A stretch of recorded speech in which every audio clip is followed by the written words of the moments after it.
So why is theater a unique experience as opposed to TV or film or other mediums of entertainment for audience and actors? I think the answer is the same. I think it's because you're breathing the same air. I think it's because I'm in the room with you and you're in the room with me. And because we're in the same room, it's not as easy for me to lie to you. I can't lie to you. I'm going to have to convince you of this. And we are all going on the journey at the same time together. And we don't get to go back. We don't get to go back and do something right. Whatever happens, happens. The moment happens, it's gone. So that moment happened that way tonight. And in that sense, the audience got to see a performance that no other audience will ever get to see again. And the actor got to experience that performance that no other actor has ever experienced. Even me last night doing the same thing, because it's not ever able to be recreated. It's unique in and of itself, and it's ephemeral in and of itself. And that, combined with the fact that we are in proximity and there is a sense of community and a sense of sort of, I mean, if you look at human history, our search for community and group has been forever, right? We've formed ourselves into all sorts of groups and subgroups, from cities to religions to, it's all a search for community and belonging and meaning. And theater is all of those things. And TV and film are not, because that actor isn't here. The beautiful thing about TV and film is that it's there forever, and I can go back to it whenever I want and find different things in it that I may have missed. But in theater, the beauty of it is it's here and it's gone. It's here and it's gone. And all I have is the memory of that experience, but I'm sharing that with everybody else who's in the room, including the actor. And that's, to me, what makes it special and why I don't think theater is ever going to go away. How you doing? I'm Michael Yavnieli. I am the owner and founding teacher of MY Acting Studios. That's MY Acting Studios with an S. If you want to learn a little bit more about a new acting studio, cool little creative space that we founded up and coming in the last year, have a listen to this conversation. When did I fall in love with theater, and why did I have to be part of the theater world? Well, wow. I think if you want to say love, like fall in love with the theater, it happened very, very, very, very young. My parents were both performers. They were musicians, classical musicians. My father was a violinist and a trombonist. My mom sang opera. Legend has it that I was in an opera when I was in the womb. I was Susanna in The Marriage of Figaro. I was very good, apparently. But I guess my love of the theater started really young.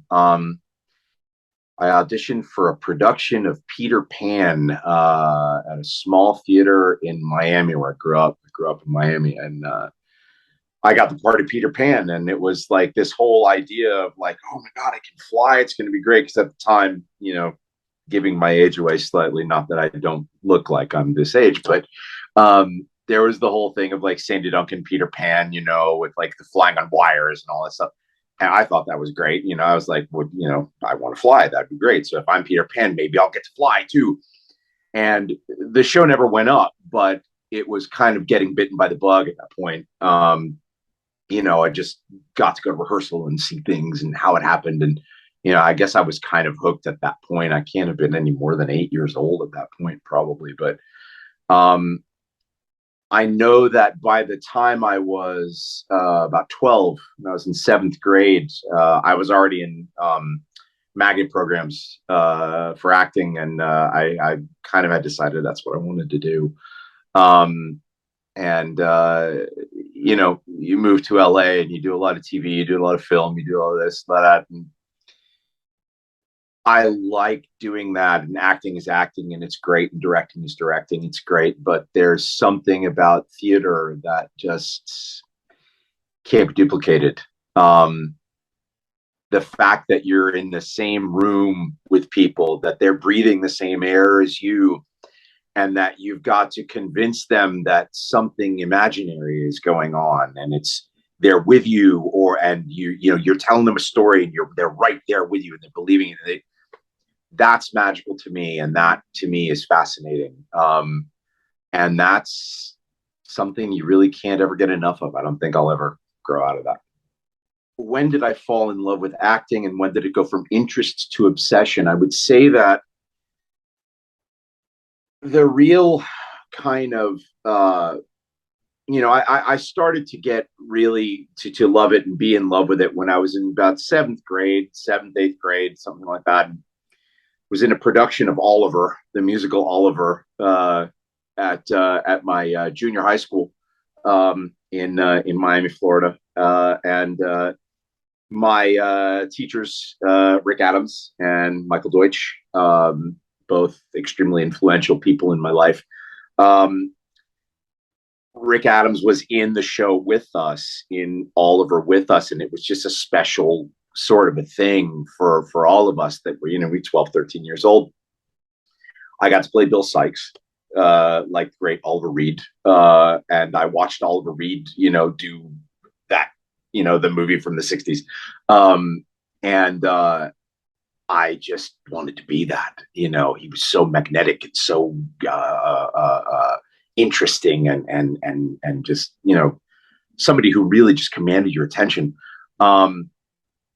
You couple that with the fact that I saw the movie right around the same time was when I saw two movies that were really important to me. One was the movie Amadeus, the Milos Forman movie with Tom Hulce and F. Murray Abraham. And then the other was Raising Arizona, which is early Coen brothers with Nicolas Cage and Holly Hunter. And I had a book about New York actors at that point, and in the book was John Malkovich, and there was a section about Tom Hulce and F. Murray Abraham and the people in Amadeus, and I just started to read about what an actor's life in the theater was like, and to me, with my with the fact that I loved doing working in the theater already, I loved the work. It doesn't feel like work; it feels like play. I just decided, I was like, this is something I think I want to do. This is something I want to get obsessed with. I want to be as good as people like John Malkovich, who I can look at in Dangerous Liaisons and is one person, and then you watch in True Western as something else. It's like, what I mean? It just fascinated me, the whole idea of trying to inhabit someone else's skin. I guess that was around the time, from between 12, 13, 14, it just went from something I loved to do to something that I was really like, okay, I want to do this. This is what I want to spend my life doing. The question being, why do I love directing? What do I love directing about it? What do I love about directing? When did I get interested in directing? And what is unique about directing theater? I got interested in directing kind of as a corollary of study. I've studied acting in one way or another pretty much constantly from about the time we were talking about, from about age 12, 13, something like that. I've been a student of acting and, constantly striving, working to get better and being in classes, and, had a lot of the opportunity to work with a lot of really masterful teachers.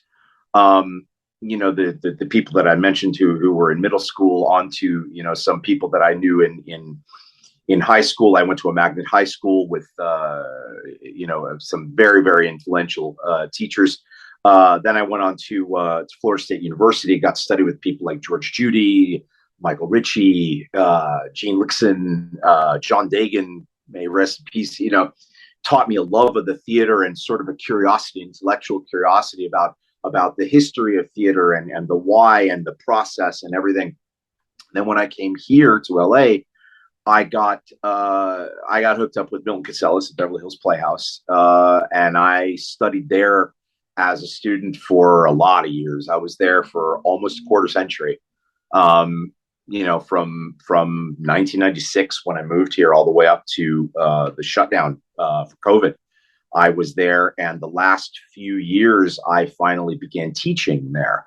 because it's, it's a natural progression. You're in class that long, you should hopefully know something about the technique by that point, and have an ability to communicate it to others.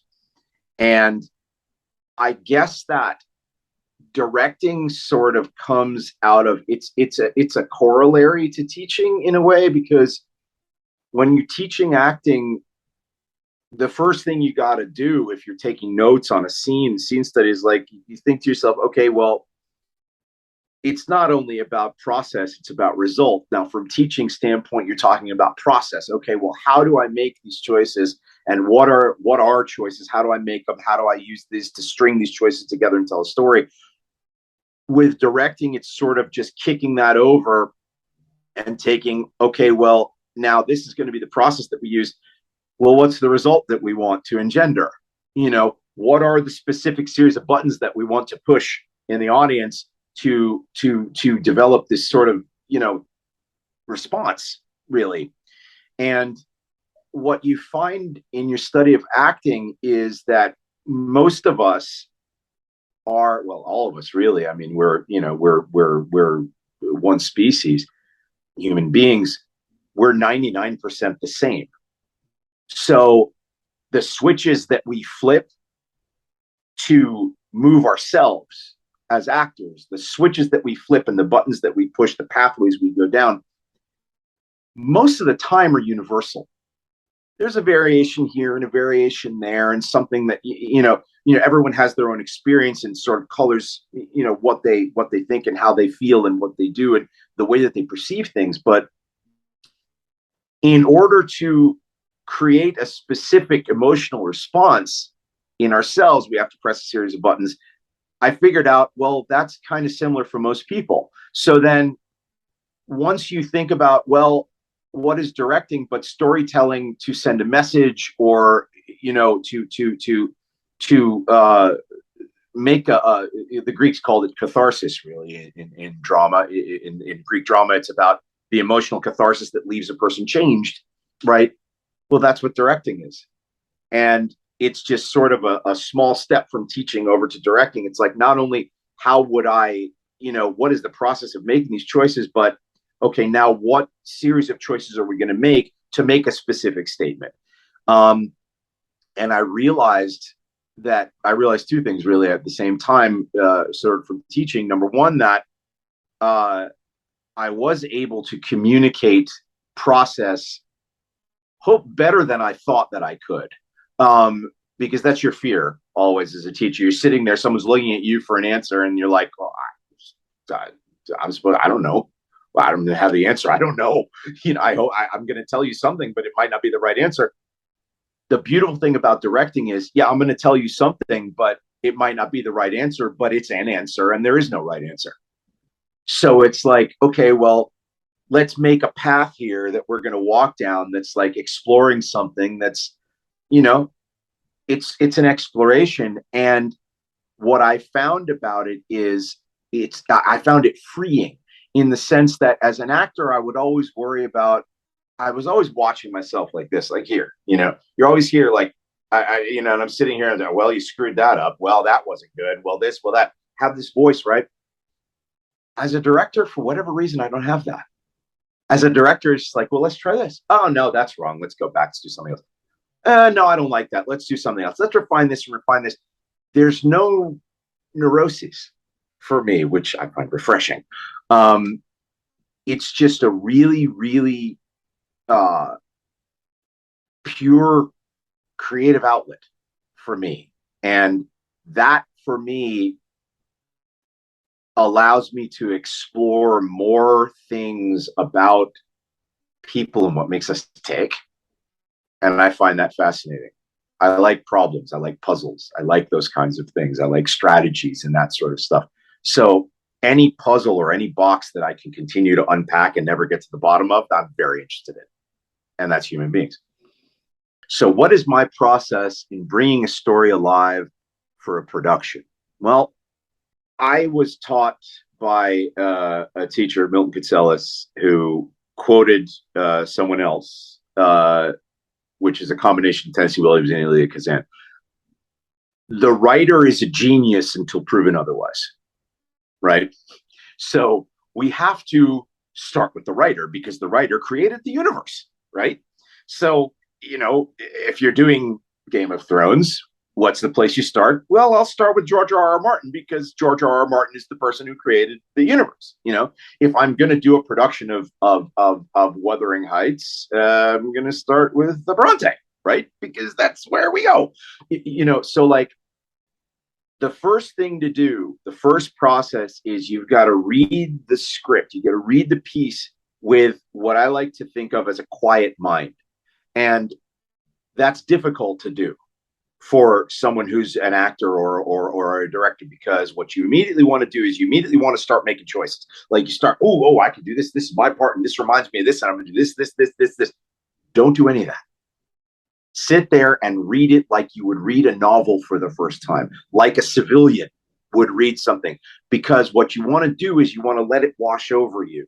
You want to have the responses that you would naturally have without judgment or without building something on top of it before you see how it ends. You have to let the writer take you for the walk that the writer wanted you to go on with this piece. Then at the end of it, you go, well, what did that do to me? What were my responses to that? Then I make note of those things. These are my responses. Then we read it again. Then we start to get specific. The next step as a director is, well, whose voice do I hear this in? I cast things in my mind.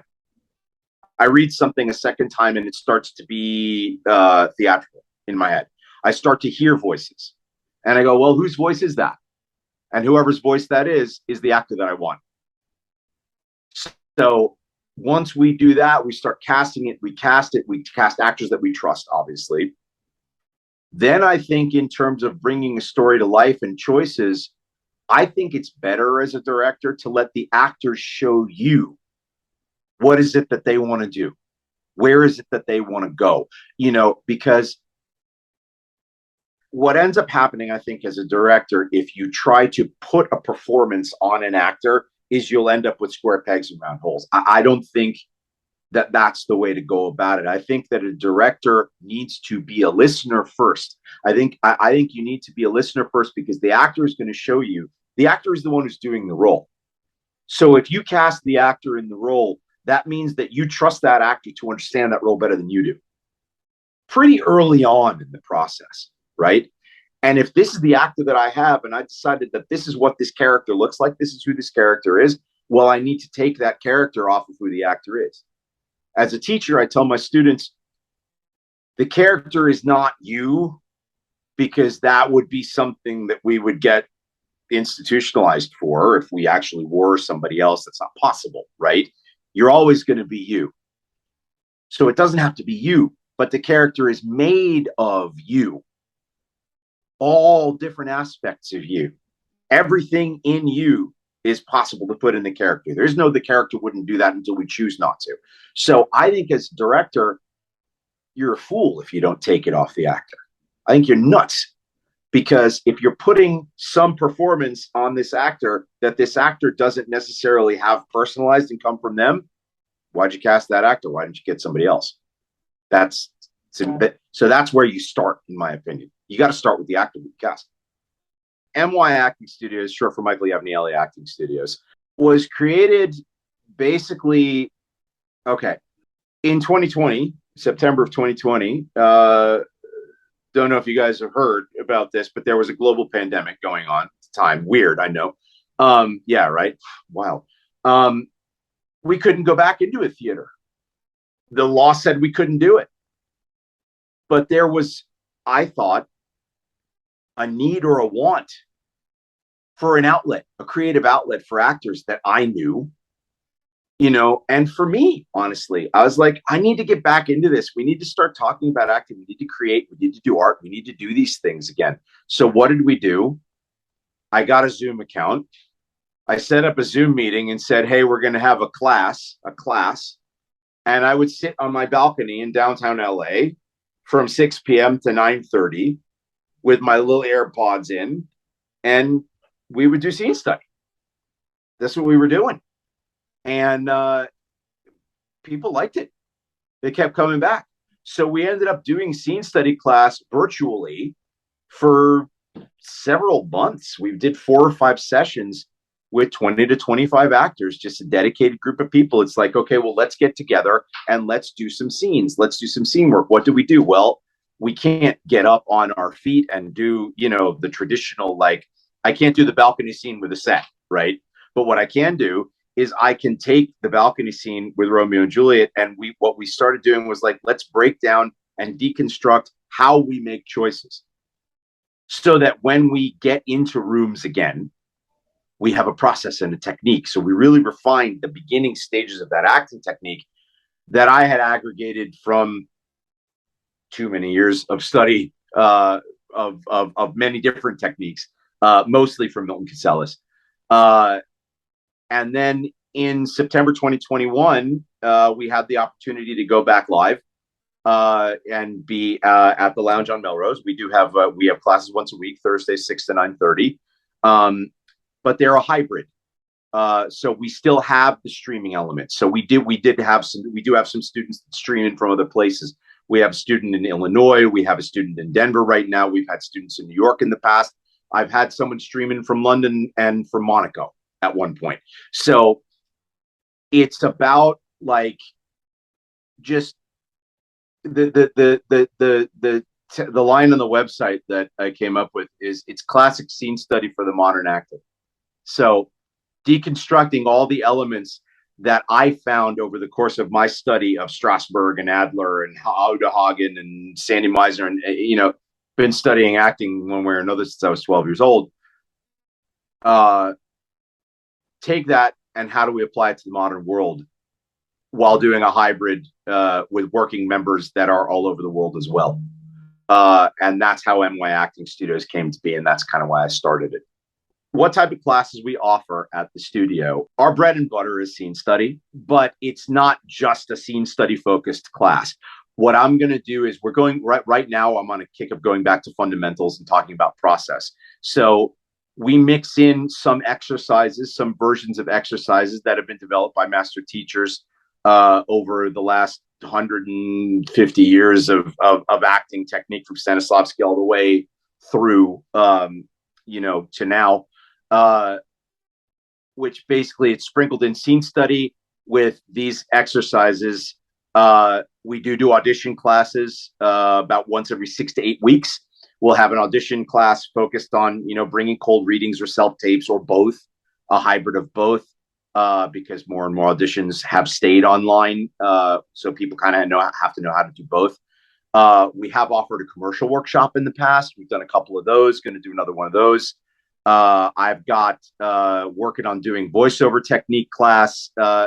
My concept basically for this would be to make it sort of a conservatory style program. I want it to be sort of a one-stop shop for an actor, so where if you want voiceover training, you can have it. If you want musical theater training, you can have it. If you want vocal training, you can have it. That's what we're in the process of trying to do. Now, in terms of what level of actors that, would benefit from the class, I have had actors come in at all stages of a career. I've had actors that have come in with 30 years experience and extensive resumes.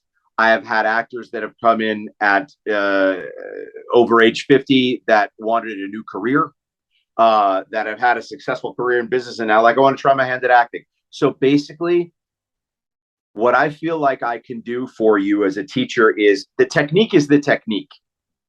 That doesn't change, but that can be applied at any point of a career. It can be applied to any point you're at a career, whether you're just starting out and going, what is this? What are my hands? How do I use them? Or you are at a point where you're like doing nuanced and detailed character work so that you can make complete physical transformations. There is a part of the technique that serves us no matter where we are. What are my favorite skills that I like to teach actors? Well, dialects are always fun. I like to teach dialects, and I like to teach detailed character work. I love the idea that an accent and a pair of shoes, there's a character in an accent and a pair of shoes. An entire person can be from an accent and a pair of shoes. because it changes not only the way you walk, but it changes the way that you go through the world. And I don't think you're doing a dialect unless you have a whole character behind it. That being said, the most important thing I think that I do for an actor as a teacher is I like to say to my actors that we're not learning how to act, we're learning how to think like an actor.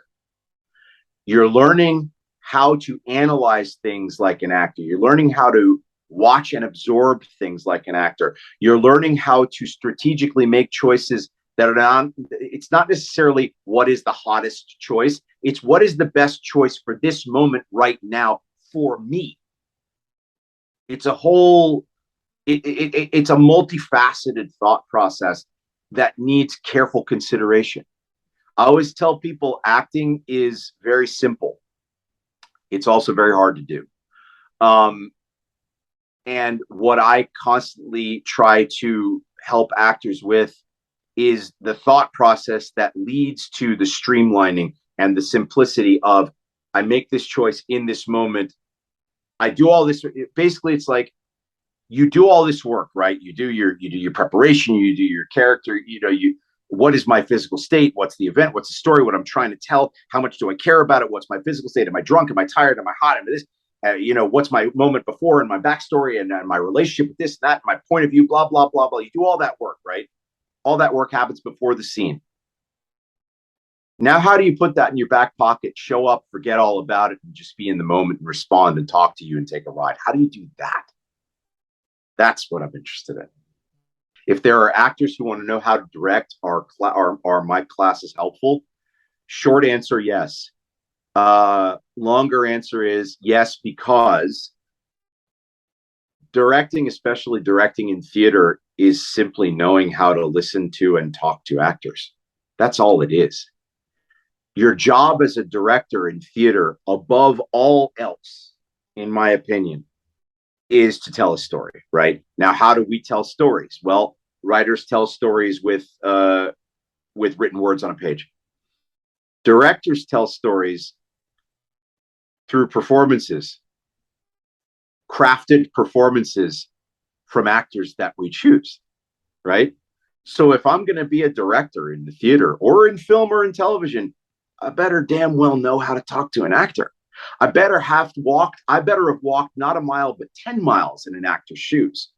I better know the things to say to an actor who is having a problem with a moment. I better understand when to be quiet, when to offer help, when to offer a suggestion, when not to offer a suggestion. I have to know all of those things.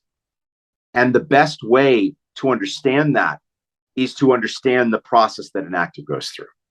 Why do I need to teach actors? Why am I passionate about it? And why do I love it? I love actors. I love actors and I love acting and I love the art of it. And I consider it, okay. Milton Katselas, very influential teacher in my life, maybe the most influential teacher other than my family, had a checklist. There's an actor's checklist for takeoff. You can take a look at it. There's a book called Acting Class, Take a Seat that he wrote. It's available at the Beverly Hills Playhouse, like I said, where I spent a long time as a student. But I use it at NY Acting Studios and we live by it. There's an actor checklist for takeoff, and it used to be 20 items long. The 20th item on the actor checklist is study with masters, become a master, pass it on. I feel that every artist and everybody who is a creative person in the world, you have an obligation to share your creativity. Your creativity is what you have to say, right? Your obligation as someone who is able to be creative is to say what you have to say. One of the ways to do that and make sure that that is said and make sure that your viewpoint is heard and make sure that the art that you love that has been good to you over the years is taken care of is to pass that along. It's the most important way, because we have a tendency now in the world to think that nothing old is worth anything. And I disagree. I think that old destructive patterns of thought, yes, do need to be swept away. They absolutely do. There are human defaults that we go back to that should be changed because we have to evolve. That's just the way that it is. But to throw everything from the past away is to condemn yourself to repeat mistakes. And when I was a young actor, I made a lot of mistakes, man. I did a lot of things that I wish I hadn't done. I have a lot of regrets. I have a lot. It's not a. It can be a mentally taxing profession. What I want to be for a young actor as a teacher is someone who understands that, and someone who can offer my own experience, not only as this is a way to do it, but as a this is something you should not do. This is something that you don't need to do. This is something to watch out for and be careful of, and don't do this and watch where you step here. You know what I mean? I had that experience. And if you come into my sphere as a student, I don't want you to have that experience. I want you to have an easier road than I did. So why would I keep that to myself? So why should Southern California actors attend the MY Acting Studios classes? In my opinion, you can get something out of every acting class that you go to. There is almost no such thing as a bad teacher. Okay. Every teacher practically has got something to offer. There's something to offer. The reason to come to MY Acting Studios and to study with me is I have a unique set of experiences and a unique viewpoint to offer to people. I have my own aesthetic, just like you have your own aesthetic, just like you have your own experiences. The reason to come study at MY Acting Studios is because for a time, I think I can offer you something that enriches your point of view. I think I can offer you something that enriches and deepens your experiences. I think I can offer you someone to listen. I think I can offer you someone to suggest some new things. I think I can offer you support. I think I can offer you a challenge. And the most important thing that I think I can offer to a Southern California actor, we have a community at MY Acting Studios. We take care of each other. There's an old concept that I learned. One of the first things I learned when I studied with a teacher named Gloria Gifford when I was a very young actor. She would talk about the concept of support. The root word of the word support is a Latin word portare, that means to carry. So the feeling that you have after you come to an acting class should be that you just got carried down Melrose Avenue in a sedan chair. That's what we do. My job as a teacher is not to break you down. My job as a teacher, I'm doing you a disservice if that's what I do. You as an actor have strengths. Everybody does. And nowhere is it written that your strengths are invalid or that your strengths are not what you need to make it in this business. That's nonsense. My job is to build strength where strength exists and augment and add as a teacher. And that's what I do. 80% of my job as a teacher is telling actors, yeah, you can do it. You can do it. You can do it. You got it. You can do it. You can do it. You come to me with a goal, we're going to figure out how to do it. That's what we do. What is my hope for the future of MY Acting Studios? Well, what I hope that we become in the future is a place where people can go work out their actor muscles with a theater company attached. That's what I want to do. I want to do, like I said, my concept is I want to do cool plays with my friends. That's what I want to do. I want to make this the first of many productions that MY Acting Studios does. I want your membership in MY Acting Studios to come with the fact of, oh, I'm going to be in some plays. I'm going to get to do some art. I'm going to get to make some things happen for myself. I'm going to get to dictate the way that the industry sees me. Because that's why to do a play from a commercial standpoint is I'm going to show you how I go. I go like this.